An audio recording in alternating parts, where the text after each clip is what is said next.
देखो महाराज,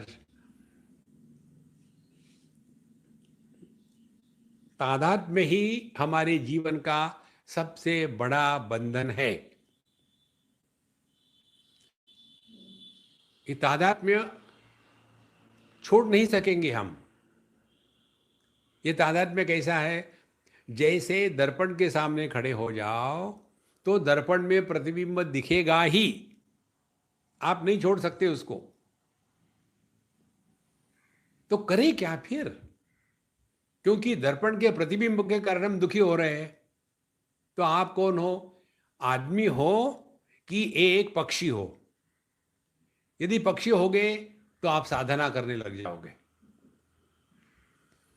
दान धर्म करोगे, ताकि ये जो अन्य है दर्पण में उसको हटा देना चाहिए। द्वितीयात् वही भयम भवति, खूब वेदांतों का अध्ययन कर लिया है, दूसरे को हटा दो। दान धर्म किया, नहीं गया। उसके बाद योगा किया, प्राणायाम किया, प्रत्याहार किया, धारणा ध्यान समाधि करी, फिर आंखें खोल के देखा, फिर नहीं गया। दर्पण में प्रतिबिंब ज्यों का त्यों। फिर खूब भगवान का नाम रटा, राम राम राम राम। फिर खोल के देखा आंखें, फिर वही का यूं। फिर वेदांत का श्रवण किया और सब जान लिया मिथ्या है। वो सब तो मिथ्या ठीक है, लेकिन वो दर्पण का प्रतिबिंब मिटता क्यों नहीं? जैसे रस्सी को रस्सी के रूप में पहचानने के पश्चात वो सांप गायब हो जाता है।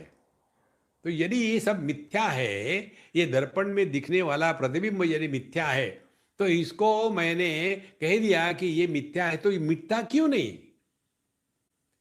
ये संदेह हमारे सबके जीवन की कहानी है। देखो महाराज, तादात्म्य मिटता नहीं, तादात्म्य मिथ्या है, ये समझना ही तादात्म्य से छुटकारा हो सकता है। Illusion cannot be destroyed. Illusion का कभी नाश नहीं होता। देखो, मिथ्या प्रत्यय का नाश नहीं होता। जैसे आकाश की नीलिमा मिथ्या है, आप कुछ भी करो प्रकार से, मैं बंधन में हूं, मुझे मोक्ष चाहिए। पहले बंधन में हो ये तो सिद्ध करो। किसने आपको बांध के रखा है? यही बात उस माता ने कही। देखो, त्याग, देह का त्याग तादात्म्य के त्याग से होता है। हमको देह का त्याग माने मारना नहीं इसको। देह का त्याग करने का तात्पर्य, हमने देहात्म भाव को सत्य माना है और इसीलिए सोचते हैं देहात्म भाव का त्याग माने देह का त्याग। नहीं, देह का त्याग नहीं करना है, केवल तादात्म्य का त्याग करना है। तो तादात्म्य यदि बिना कारण से हुआ है तो उसका कारण ढूंढ के निकालो, क्या कारण है, तो पता चलेगा इसका कारण केवल अभ्यास है। बचपन से आज तक एक ही हमारा अभ्यास रहा है कि वो कोई कहता नहीं कि मैं देह हूं, लेकिन पूरा जीवन जो हमारा चलता है वो केवल एक ही सिद्धांत पर चलता है कि मैं देह हूं। उसके बाद फिर मेरी धन दौलत, मेरी प्रॉपर्टी, फिर मेरे संबंधी, फिर मेरा स्वास्थ्य, फिर मेरा बच्चों का और मेरे पोतों का क्या होगा। सब का सब जो झमेला है ना, वो प्रारंभ होता है देहात्म भाव से। जब तक कि देह का तादात्म्य बना रहेगा, इससे मुक्ति नहीं, नंबर एक। दूसरी बात, देह का तादात्म्य नष्ट नहीं हो सकता, क्योंकि वो सत्य नहीं है।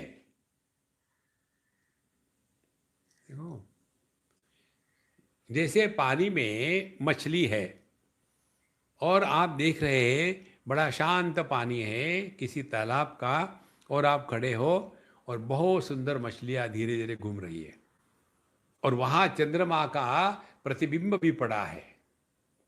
तो आपने सोचा चलो इस चंद्रमा के प्रतिबिंब को वो फिशिंग रॉड डाल करके निकाल लेते हैं, और आपने बिल्कुल निशाना लगा करके वो जो हुक है फिशिंग रॉड का, वो आपने चंद्रमा पर लगाया और धीरे से उसको खींचने का प्रयत्न किया। आएगा? मछली आ जाएगी, प्रतिबिंब नहीं आएगा, क्योंकि वो दिखता है, होता नहीं। तो तात्पर्य क्या हो गया? जो तादाद में से वस्तु निर्माण होती है वो निर्माण नहीं होती, और तादाद में के कारण जो नष्ट हो जाती है वो नष्ट नहीं होती। कितनी सरल बात है। ये बात जब तक अपने हृदय में नहीं आती तब तक कि हम केवल शास्त्रों का अध्ययन करेंगे, दुनिया भर के भाष्य पढ़ेंगे, लेकिन उसका अपने जीवन पर प्रभाव कैसा है इधर ध्यान नहीं है। देखो महाराज, इसीलिए हम जो आपको हर बार बताते हैं ना, मॉर्निंग की जो सेशन है क्या है? Practice of knowledge. जो हम सीखते हैं इमीडिएटली अपने पर लगाओ ना, तो पता चलेगा कि हमारे कारण देह की सत्ता है, देह के कारण हम नहीं है। क्योंकि सुषुप्ति में, समाधि में और स्वप्नावस्था में हमारा देह के साथ तादात्म्य नहीं होता, फिर भी हम मरते नहीं ना।